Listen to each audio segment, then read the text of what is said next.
There are rules that are completely unspoken.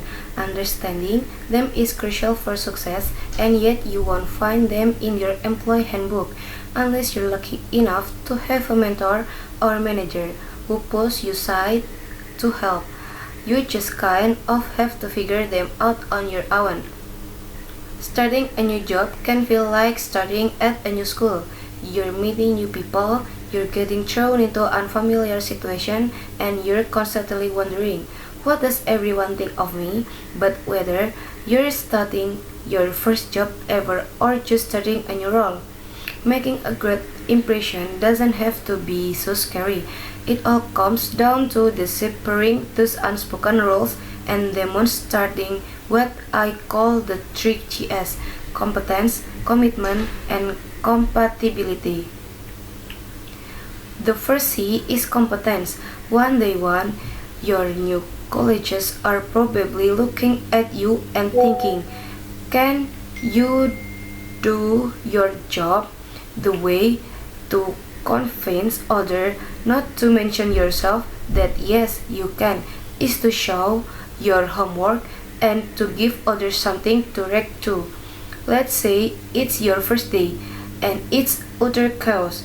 People are forwarding your message with nothing more than a C below at the top and pulling you into meetings without any notice or context. Your manager just gave you a task, and 2 minutes in you're already confused. Instead of going back to them right away and saying, I don't know what to do next, help, or doing what I did, which is not asking question at all. Think about a similar task that you tried in a previous job, in school, or just for yourself. What step did you take then? Then make your best guess and just give it a try. Then go back to your manager and say, I'm working on X and I'm not quite sure of what to do next. If taken X step and spoken to so and so, I and understand this part, but I still unclear about this other part.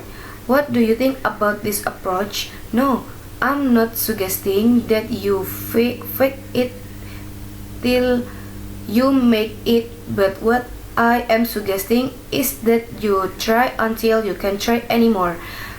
Time matters tough, so give yourself a limit, and depending on your deadline, figuring things out on your own, then ask and then learn from what others tell you. It's your first bit of knowledge around how things work here. The second C is commitment.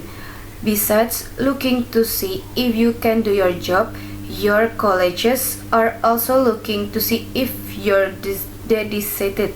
During your first week in a new job, try asking your manager question about expectation. New favorite are one. My favorite are one. What are my top priorities in this role? 2. How would you like to communicate day to day and week to week? And 3. What have your highest performers done that you suggest that I do too? For the first, try to go more casual. In your first 5 days, your manager will be probably, or well, at least hopefully, taking you around and introducing you to your other teammates. In those moments, think about how you can transform some of those his into conversation and then those conversation into relationship. One option is to ask how others' week are going. For those you really get along with, try involving them in your work and maybe even your life with phrases like, oh, I'd love to get your input on A, or could I get your advice on B? This can all go a long way in deepening a relationship. The third C is compatibility. Every time a new person joins a team, the others on it want to know, will you get along with us? By initiating conversation, you're already expressing compatibility. But while you're out, it use this time to try and identify who's in charge of what, or what I call invisible swim lanes. Let's say you've just started a new remote job. First, ask your manager if there's in HR. It's a diagram showing who report to whom, and if there is one. Amazing, but formal job titles and reporting lines can only tell you so much about how things really work. So when you're in meetings and group chat, pay attention what each person role, who reports to whom, who's on whose side, who commands respect, which behaviors get rewarded and which behaviors get punished. Understanding these norms, loyalties, power blocks, and swim lanes is what people are really referring to when they say it is important to understand a team culture.